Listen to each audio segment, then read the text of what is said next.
Kita coba sampaikan ya.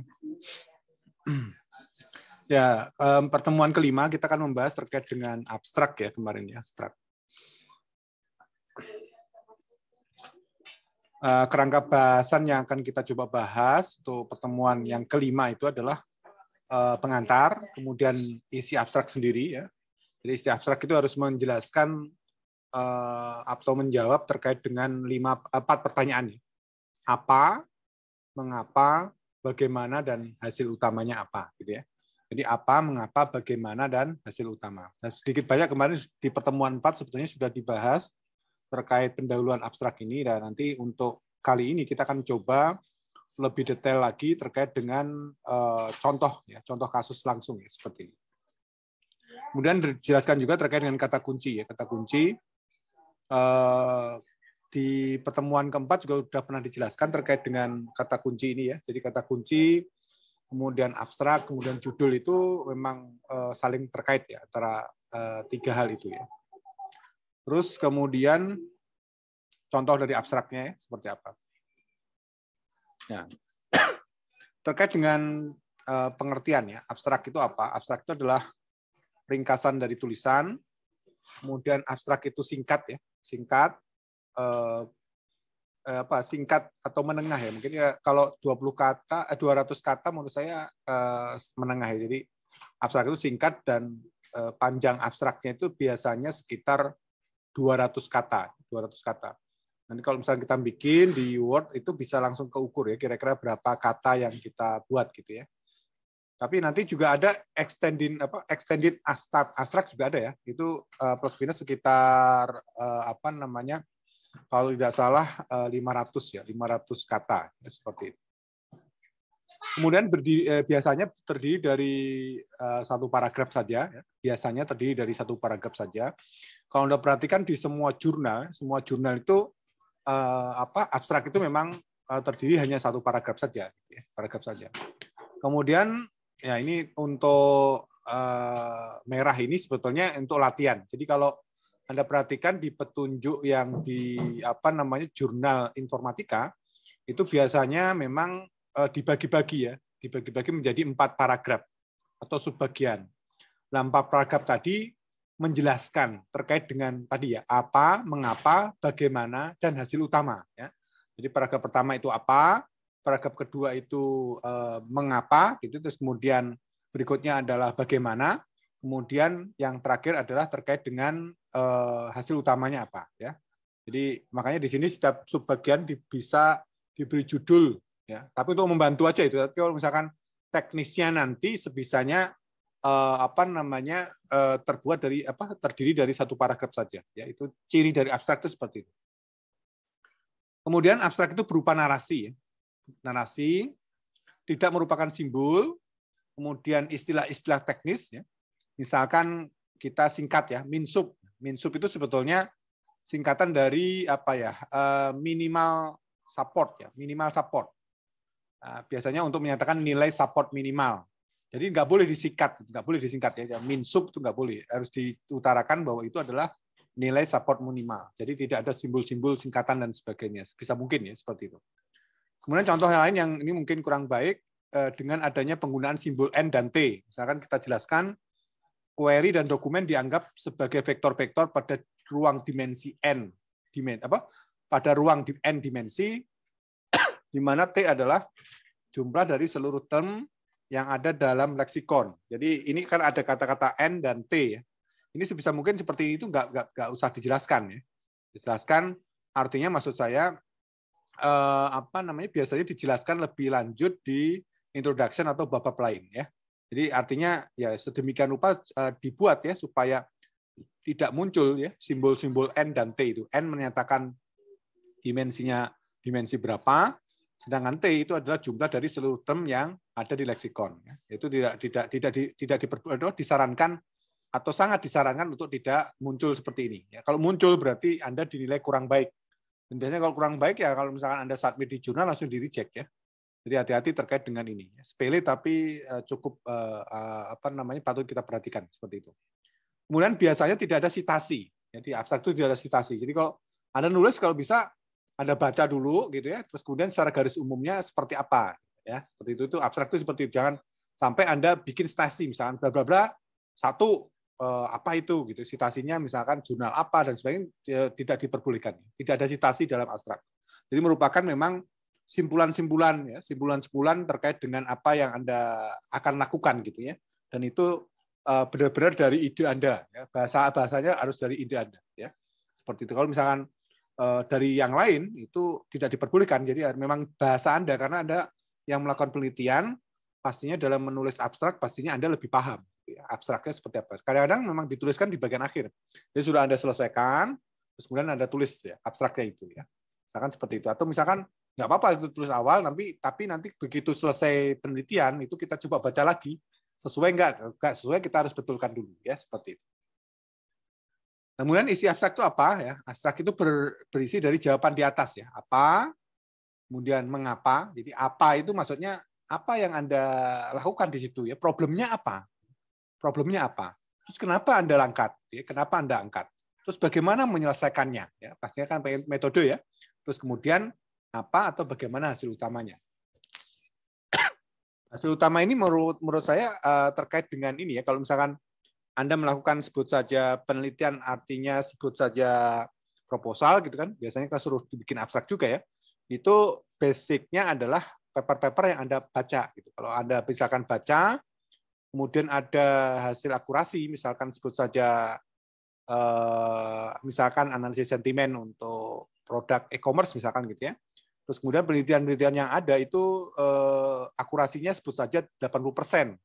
Berarti Anda bisa itu tulis bahwa penelitian yang kami lakukan ini diharapkan akurasinya bisa di atas 80% gitu. Kenapa digunakan seperti itu? Karena penelitian-penelitian sebelumnya itu akurasinya 80% gitu. Makanya kita mencoba untuk di atas 80% gitu ya. Contoh kalau misalkan itu merupakan dugaan atau hipotesa dari beberapa paper yang kita sudah baca ya, seperti itu.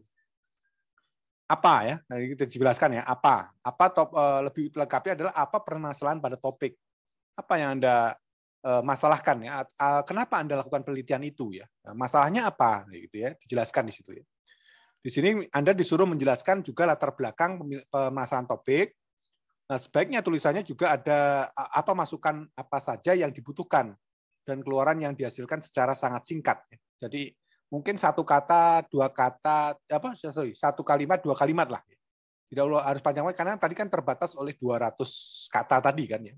200 kata sehingga apa, mengapa, bagaimana itu sebisa mungkin ya 2 sampai 3 lah ya. Kalau 1 akan lebih bagus lagi. 1 kalimat itu lebih bagus ya. Nah, jadi istilahnya semakin sedikit ya yang pasti yang bagus mah pas ya 200 gitu ya. Kalau enggak gimana ya sebisa mungkin sesingkat mungkin tapi jelas semua tergambar ya, misalkan gitu ya. Ya ambil aja 2 kalimat atau 3 kalimat lah gitu ya. Nanti disesuaikan jumlahnya berapa. Kalau 200 di atas 200 berarti harus kita sederhanakan lagi, kita singkat lagi dan seterusnya. Kemudian nah ini contoh ya. Contoh yang apa itu apa? Misalkan ada ini judul TA pembangunan basis data para prasa Al-Qur'an terjemahan bahasa Indonesia misalkan gitu ya. Contoh pada abstraknya, apa permasalahan pada topik ini ya. Jadi tuliskan juga apa masukan dan keluaran. Misalnya digambarin seperti ini. Ini menurut saya masih terlalu panjang ya kalau Anda coba blok terus kemudian Anda hitung ini hampir mendekati 100 ya menurut saya. Jadi nggak pas juga ya. Nanti bisa disederhanakan lagi. Tapi contoh di sini ya mungkin kita akan coba lihat bahwa dia mencoba untuk menguraikan ya permasalahan pada topik dia. Kata penelitinya untuk lebih memahami Al-Quran, salah satu informasi yang penting adalah dengan mengetahui keterkaitan dan kesamaan makna antar bagian Al-Quran. Kemudian untuk mengidentifikasi kesamaan makna antar teks, daftar paraprasa merupakan salah satu komponen penting yang mendukung ya pada pembangunan paraprasa ini. Kemudian akan digunakan korpus sebagai masukan utama, lalu akan dihasilkan basis data prasa pada korpus tersebut sebagai keluaran. Jadi ceritakan ini input dan outputnya ya. Selain itu jelaskan terkait dengan permasalahan topiknya ya. Jadi kalau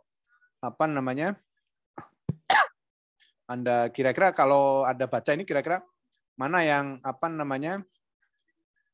yang merupakan permasalahan topik ya. Nah, Ini apa namanya?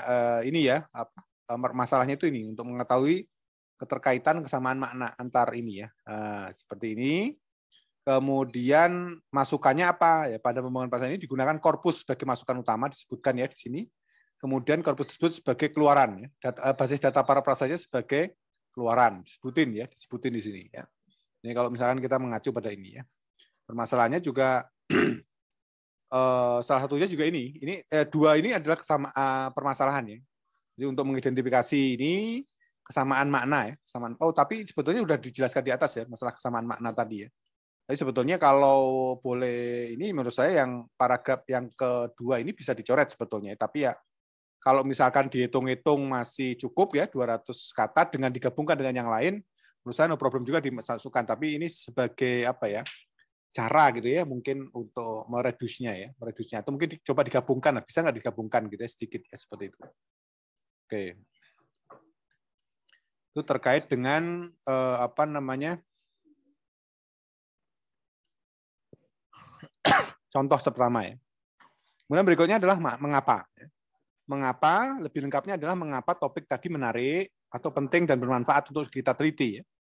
Atau dengan kata lain, apa motivasi yang menjadi topik tersebut dipilih. Ya, itu pertanyaan juga ya misalkan. Terus kemudian di sini disarankan akan lebih baik bila ada penjelasan ya bagaimana dengan masalah atau kekurangan yang terjadi untuk kondisi saat ini. Ya, terkait dengan topik yang Anda pilih ya. Dengan kata lain, di sini kita coba ceritakan terkait dengan gap yang terjadi antara kondisi sekarang dengan kondisi yang diharapkan. Artinya diharapkan tuh kondisi nanti kalau misalnya sudah diteliti itu seperti apa gitu ya. Itu juga nanti bisa menjadi ini ya langkah-langkah penelitian kita. Kalau misalkan gapnya terlalu besar ya kita coba bagi-bagi. Ya. Kita bagi-bagi misalkan untuk step ini misalkan yang ngerjain misalkan si A, step kedua si B dan sebagainya. Itu yang pintar seperti itu tuh dosen pembimbing Anda ya. Nanti akan coba diatur-atur gap-gap terkait dengan itu. Kalau gapnya tidak terlalu panjang ya Anda bisa langsung lakukan penelitian sendiri gitu atau berdua dengan teman Anda dan sebagainya. Ini contoh ya. Contoh misalkan untuk tulisan dengan judul pembangunan tadi sama ya, basis data para prasa Al-Qur'an terjemahan bahasa Indonesia. Itu data abstraknya. Oh, ini sebentar. Mengapa topik ini menarik dan bermanfaat yaitu karena katanya pembangunan para prasa terjemahan Al-Quran itu merupakan suatu pekerjaan yang penting karena antara lain mendukung pengenalan kesamaan semantik antar teks dalam Al-Quran, kemudian pengenalan kesamaan makna itu sendiri mendukung proses penafsiran Al-Quran dengan Al-Quran ya. Jadi penafsiran Al-Quran dengan Al-Quran. Jadi tafsir Al-Quran dengan Al-Quran itu berbeda ya. Al-Quran itu biasanya teks aslinya, dan tafsir itu biasanya terjemahan atau mungkin ada juga tafsir yang lain ya, mungkin diperjelas lagi gitu ya, seperti itu. Tapi ontentiknya Al-Quran masih tetap gitu ya. Makanya di sini mendukung proses penafsiran Al-Quran dengan Al-Quran itu sendiri ya. Dan biasanya orang-orang yang paham terkait dengan tata cara bacaan ini itu menjadi apa namanya sumber daya yang memang diperlukan ya bagaimana kita menafsirkan tadi ya seperti itu. Itu terkait dengan penjelasan mengapa tadi ya, mengapa. Berikutnya bagaimana dengan masalah yang terjadi untuk kondisi saat ini ya dijelaskan di sini. Saat ini ya dijelaskan sejauh yang kami ketahui belum ada basis data para prasa untuk Al-Qur'an termasuk terjemahan Al-Qur'an misalkan gitu ya. Jadi yang terkait dengan basis data para prasa ya itu belum ada, makanya perlu dilakukan penelitian terkait dengan basis data para prasa ya. Catatan di sini oleh beberapa penulis penggunaan kata ganti penulis seperti kami itu dihindarkan ya. Namun tidak sedikit juga membolehkan. Jadi kata-kata kami itu sebisa mungkin dihindari ya. Saat ini sejauh yang diketahui gitu. Enggak apa-apa, yang sejauh yang diketahui belum ada basis data para prasa untuk Al-Qur'an termasuk terjemahan Al-Qur'an misalkan gitu ya. Diganti aja yang diketahui gitu. Biasanya kalau di bahasa Inggris itu dipasifkan gitu. Ya, seperti itu. Jadi kalau kami itu kan masuk ke aktif ya, dipasifkan, biasanya dipastenkan gitu ya. Dipastenkan tuh untuk apa namanya ya mengganti itu ya, seperti itu. Oke. Terus kemudian pertanyaan yang ketiga itu bagaimana? Nah, lebih lengkapnya adalah bagaimana solusinya. Jadi dengan adanya permasalahan-permasalahan tadi, apa dan mengapa tadi, bagaimana solusinya gitu ya. Nah, ini biasanya dijelaskan secara garis besar sistemnya ya. Jadi sistem yang Anda bangun seperti apa gitu. Secara garis besar tapi ya. Kalau lebih detailnya lagi nanti di metodenya, ya metode di bab 2 misalkan, atau bab 3. Contoh misalkan ya untuk tulisan yang dengan judul pengembangan alat bantu untuk membangun basis data para perasa Al-Quran terjemahan bahasa Indonesia. Contoh pada abstrak misalkan, nah dalam tulisan ini pembangunan data para perasa terjemahan Al-Quran bahasa Inggris dengan menggunakan Al-Quran dan beberapa versi terjemahannya. Al-Quran mempunyai banyak versi terjemahan, untuk satu bahasa pun ada beberapa versi yang tersedia. Pada prinsipnya, dengan menggunakan versi terjemahan yang berbeda pada setiap ayatnya, maka akan didapat para frase level kata dan level frasenya. Ini cukup panjang juga ya, kalau misalnya kita gabungkan lebih ya. Tapi ya ini sebagai gambaran aja, contoh ya, contoh seperti apa. Tapi kalau misalkan Anda nanti bisa mempersingkat masing-masing pertanyaan itu dengan 2 kalimat ya, 2 kalimat jawabannya itu cukup ya sebetulnya ya, cukup 2 gitu boleh ya. Ini termasuk kalau saya baca sekilas ini termasuk panjang ya, termasuk panjang dalam artian kata-katanya sering berulang ya beberapa kali ya. Mungkin bisa kita kita reduksi sebetulnya ya, bisa masuk ya. Kemudian terkait dengan hasil utama ya, apa atau bagaimana hasil utamanya? Ya, ini contoh yang sama. Contoh dalam abstraknya adalah dalam pengujian dilakukan didapat akurasi 85%. Ya. Misalkan kalau misalkan sudah selesai ya penelitiannya, tapi kalau misalkan Anda menulis dalam bentuk penulisan proposal, sebetulnya ya sampaikan aja karena ini akurasi proses serupa pada korpus lain yang berkisar antara 75-895 ya sebut saja. Ya kalau ini kan pastinya akan berbeda-beda prosesnya. Ya. Kamu sampaikan aja bahwa tingkat akurasi yang akan kami coba perbaiki adalah ya sebut saja misalnya di atas 75% misalkan ya. Nah, di batas bawahnya 75% misalkan gitu ya. Karena metodenya kan berbeda gitu ya. Ini kan dengan korpus lain. Kalau kita korpus yang lain lagi ya pastinya kalau bisa meningkat menjadi 75% lebih bagus gitu ya. Akan lebih lumayan diperhatikan. Ini alhamdulillah kalau dilakukan penelitian ini sudah akurasinya didapat 85% ya seperti ini. Nah, hasil utama biasanya dibandingkan dengan pembanding atau baseline ya, baseline. Jadi kita harus menemukan baseline penelitian kita biasanya. Nah, itu penting ya untuk supaya bisa membandingkan ya, dengan penelitian-penelitian kita. Kalau misalkan tidak ada baseline ya agak susah ya. Misalkan tiba-tiba ditemukan gitu ya, selesai gitu. Ya kita harus mencari baseline-nya apa, terus kemudian kita coba perbaiki baseline itu dengan metode-metode yang kita lakukan gitu. Ini perbandingan dilakukan dengan menggunakan lingkungan, utamanya data yang sama dengan yang kita gunakan ya. Jadi artinya kalau misalkan kita membandingkan kemudian menemukan baseline, itu bisa mungkin baseline yang kita gunakan itu apa namanya datanya sama, harus datanya yang sama dengan kita. Ya. Kalau datanya tidak sama dengan kita ya nggak bisa, kita bandingkan nggak bisa, karena lingkungannya berbeda ya, lingkungannya berbeda. Jadi kita tidak bisa membandingkan misalkan ini dengan si A, si B, gitu. Tapi kenyataannya datanya berbeda. Kalau datanya berbeda nggak bisa, tapi harus datanya sama. Bagaimana Pak caranya supaya bisa tahu ya? Kita coba lakukan apa yang dia lakukan ya. Terus kemudian kita lakukan penelitian kita bandingkan. Jadi kita mencoba menginterpretasikan penelitian yang dia lakukan. Ya, misalkan kita merujuk kepada penelitian A dan itu kita coba carikan baseline-nya. Nah, baseline-nya misalkan datanya sama. Kita coba kita lakukan lagi ya. Apa namanya? Penelitian dia gitu ya, riset dia. Kemudian kita lakukan dengan data kita, hasilnya sekian. Kemudian kita lakukan penelitian kita gitu. Itu nggak apa-apa ya. Tapi intinya di sini adalah datanya harus sama. Kalau nggak sama ya nggak bisa, karena itu berarti kita membandingkan dengan sesuatu yang berbeda ya seperti itu.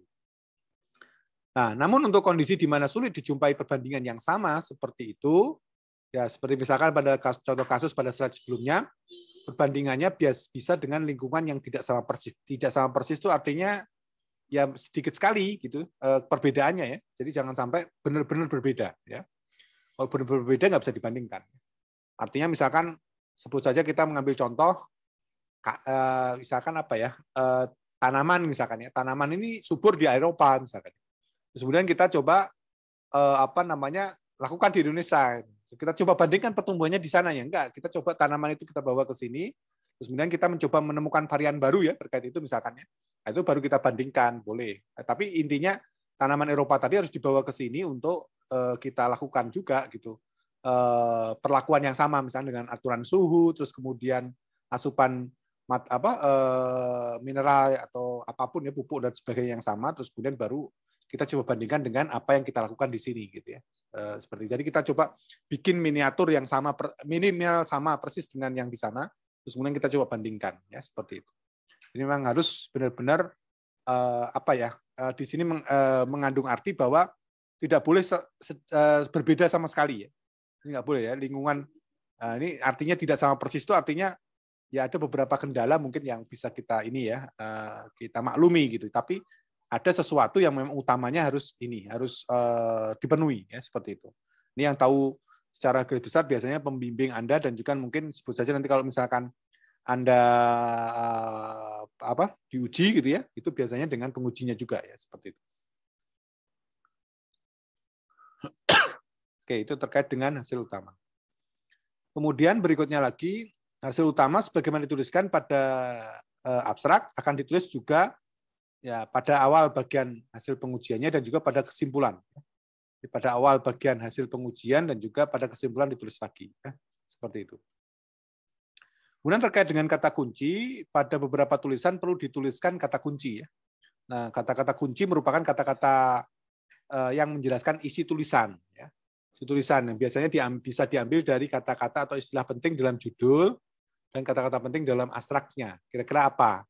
Ya, biasanya terkait dengan domain ya, domain misalkan Anda melakukan penelitian di Twitter, Anda melakukan di Facebook, Anda melakukan misalkan di yang lain misalkan ya, Instagram dan sebagainya, itu bisa masuk, terus kemudian masuk metode misalkan ya, metode misalkan Anda pakai SVM, Anda pakai naive Bayes, Anda pakai logistic regression, kemudian Anda misalkan pakai TF-IDF atau topiknya tentang apa gitu ya, tentang apa misalkan sentiment analysis atau topic detection atau sebut saja di paraphrase ya, paraphrase juga bisa nanti kita lihat ya contoh kalau menggunakan judul yang tadi ya, paraphrase tadi.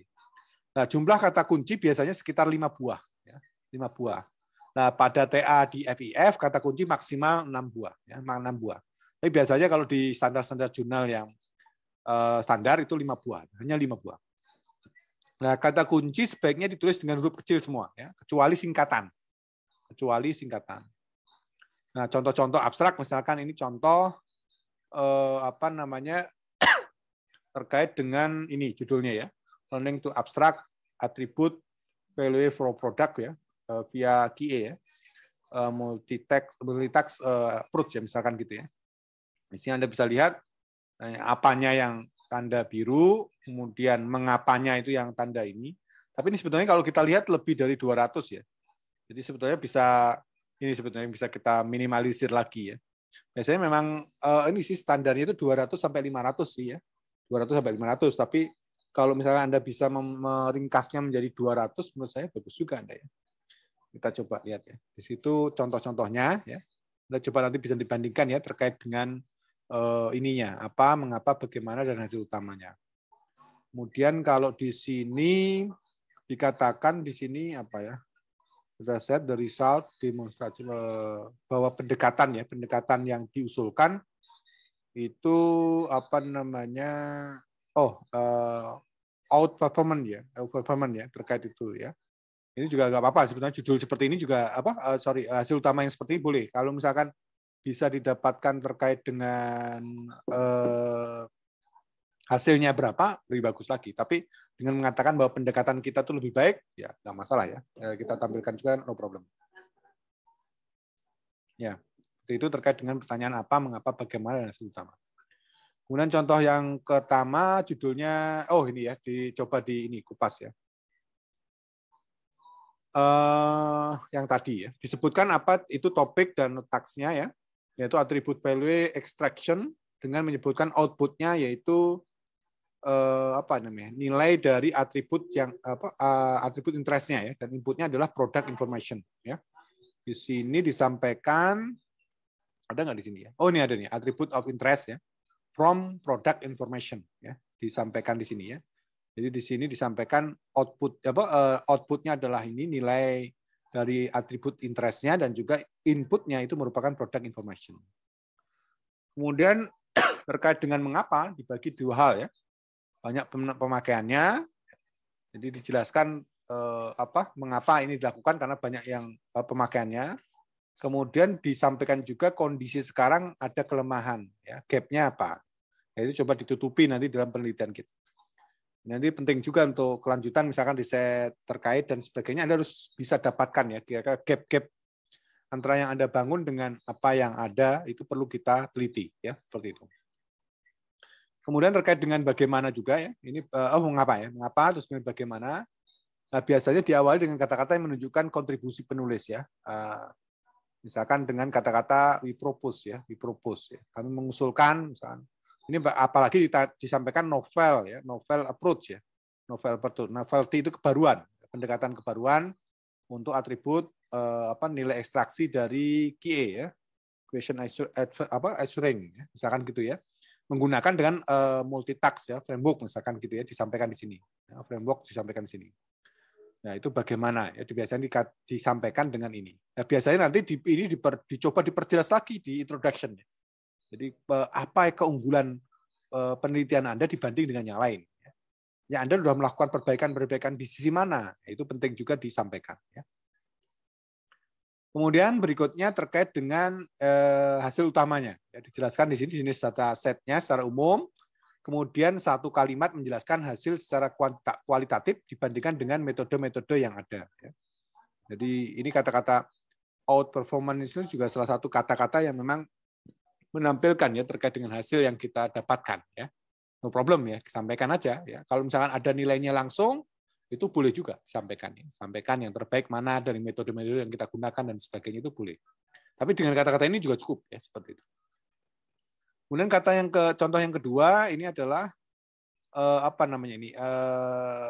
semi supervised ya approach untuk message stance classification ya misalkan gini. Ini juga sama dibagi yang apanya mana, mengapanya yang mana, kemudian bagaimana dan hasil utamanya ya. Nah, disebutkan di situ ya. Nah, ini contoh misalkan apa itu apa yang disampaikan dia ya. Dijelaskan di sini dijelaskan latar belakangnya ya. Topiknya adalah message stance klasifikasi. Ditulis di bagian yang menjelaskan mengapa juga ya. Akan lebih jelas bagi pembaca kalau taksnya ya itu disebutkan lebih awal bersamaan dengan saat menerangkan apa ya. Sampaikan di sini ya problemnya. Problemnya di sini. Jadi sebenarnya bisa disebar juga bisa ya, tidak harus menulis bahwa langkahnya yang pertama seperti ini, kedua seperti ini ya. Kalau misalkan bisa Anda coba ini ya, coba mix kan itu lebih bagus lagi ya. Jadi istilahnya tidak harus intinya urut gitu, apa mengapa itu. Jadi bisa disebarkan sehingga ya tapi intinya bisa mendukung atau menjelaskan apa yang memang ada di pikiran Anda gitu ya. Ini kalau Anda lihat tidak menyebar di yang lainnya juga ya. Ini kalau yang tanda warna hijau ini kan mengapa ya. Nah, itu di sini juga disebutkan juga bahwa ada problem ya di klasifikasi message stance tadi ya, seperti itu misalkan. Jadi akan lebih jelas bagi pembaca kalau taksnya disebutkan lebih awal bersamaan dengan menerangkan apa. Ya boleh saja ya, boleh saja, tapi dimixkan dengan yang mengapa juga nggak masalah. Kemudian di sini jelaskan secara singkat pendekatan yang ada, meski pendekatan tersebut memiliki masalah ya. Meski masalahnya tidak dijelaskan ya. Misalkan kekurangan-kekurangan dari penelitian-penelitian yang ada. Ya pasti itu kan summary atau kesimpulan dari apa yang sudah pernah Anda baca, paper utama yang menjadi rujukan Anda ya. Di situ nanti dicari kelemahannya apa, terus baru kemudian dicoba disarikan, kemudian Anda menutupi di bagian mana. Mungkin sebut saja masalahnya itu banyak. Anda konsentrasinya di mana? Ya, nggak masalah ya. TA itu seperti itu. Jadi mencoba memperbaiki apa yang sudah ada. Makanya konsepnya itu ATM ya. Amati, tiru, modifikasi. Ya, amati, tiru, modifikasi. Jadi diamati dulu, kemudian ditiru, kemudian dimodifikasi. Ya, orang Indonesia itu pinternya di situ. Ya, modifikasi itu luar biasa. Untuk level TA ya, tugas akhir. Pak, saya pengen teori baru, nggak masalah, silakan aja. Tapi dari waktu yang disediakan, saya kira tidak cukup. Yang paling di S2 atau S3 mungkin Anda bisa lah lanjutkan itu ya. Karena S3 itu begitu masuk juga langsung penelitian ya. Penelitian selama 4 tahun. Ya. 4 tahun dari topik yang Anda memang pelajari. Dan berbeda dengan TA cuma mungkin bulan itu pun juga kadang-kadang Anda ngerjakan juga 3 bulan dan sebagainya. Mungkin kalau misalkan bisa dicicil, saya kira mungkin akan lebih bagus gitu. Akan lebih bagus hasilnya. Biasanya rata-rata kan mengejar target Anda ya. Bisa mungkin jangan seperti itu ya. Nanti kalau di perusahaan juga ya intinya pokoknya Anda kan senantiasa progres itu kan ditanya setiap hari ya. Kalau misalkan ketemu rapat dan sebagainya. Jadi kalau bisa dicicil supaya tidak berat nanti di akhirnya ya. Ini terkait dengan mengapa. Kemudian terkait dengan bagaimana ya diawali dengan ini ya. Kata-kata apa tadi? We argue, kemudian we propose gitu ya. Itu juga untuk menunjukkan propose metode-nya yang diusulkan, metode yang diusulkan, dan juga kontribusinya apa. Kalau misalnya Anda bisa masukkan itu keren sekali ya tulisannya ya. Jadi Anda susulkan. Jadi kan dari beberapa kesalahan-kesalahan tadi kan muncul di mengapa itu ada gap ya. Dikatakan ada gap, ada masalah yang tidak belum terselesaikan di situ. Kemudian di situ kamu sampaikan, oh saya mengajukan metode usulannya seperti ini dan sebagainya misalkan gitu ya, sampaikan. Kemudian berikutnya hasil utama. Hasil utama di sini dijelaskan datasetnya secara singkat, membanding atau baseline-nya apa saja yang diukur misalkan ya. Di sini kan dikatakan nih menggunakan 72 rumor dan ratusan ya dari ribuan message yang dikumpulkan dari Twitter ya. Kemudian dibandingkan penelitiannya dengan dua dataset yang tersedia untuk state of the art ya. Jadi baseline-nya tadi ya. Untuk disimulasikan terkait dengan algoritma yang kita algoritma yang kita usulkan ya, terkait dengan performance-nya, akurasi, speed dan juga scalability-nya ya, untuk real time aplikasi. Ini juga dijelaskan juga terkait dengan hasil utama tadi ya. Disampaikan ya seperti itu. Terus kemudian berikutnya contoh yang ketiga, nah ini terkait dengan curves, shape from template misalkan ya. Di sini jelaskan, kemudian sudah digarisbawahi. Ini saya kira juga penjelasan dari pertemuan yang keempat kemarin. Mungkin lebih didetailkan lagi. Oh, dah seperti itu ya. Jadi ini kayak mungkin kalau misalnya mau Anda sampaikan contohnya seperti apa ya. Jadi kalau misalnya ini apa ya berarti gini ya, apanya seperti apa. Di sini dikatakan bahwa terkait dengan problem ya yang digunakan untuk shape template ya. Nah, seperti itu disampaikan, terus kemudian mengapanya seperti itu dijelaskan ya. Dia menggunakan SVT misalkan ya, surface SVT, di mana dikatakan di sini permukaannya 2 dimensi, embedded di 3 dimensi gitu ya. Nah, image-nya menggunakan 2 dimensi ya, projection-nya. Kemudian, nah ini kata-kata we introduce ya, introduce itu salah satu juga yang sama dengan we propose, we argue gitu ya, itu sama itu ya.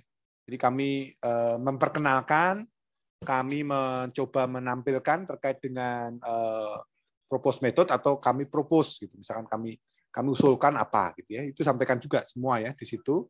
Kemudian ini terkait dengan nah, ini kata-kata can be used successfully. Itu mengatakan bahwa berhasil ya merekonstruksi dengan menggunakan kurva ini juga salah satu ini. Jadi orang kan jadi penasaran bagaimana keberhasilan dia mencoba untuk merekonstruksi tadi ya terkait dengan itu dengan kurva SVT misalkan ya. Itu juga salah satu juga hasil utama yang mungkin bisa kita sampaikan ya seperti itu. Tidak mulu-mulu istilahnya persentase speed atau tadi ya skabilitas scalability-nya atau mungkin sebut saja akurasi dan sebagainya. Kita katakan cukup sukses menaikkan akurasi juga no problem ya, itu membuat orang jadi tertarik untuk membaca lebih lanjut ya biasanya seperti itu. Itu terkait dengan contoh-contoh abstrak ya.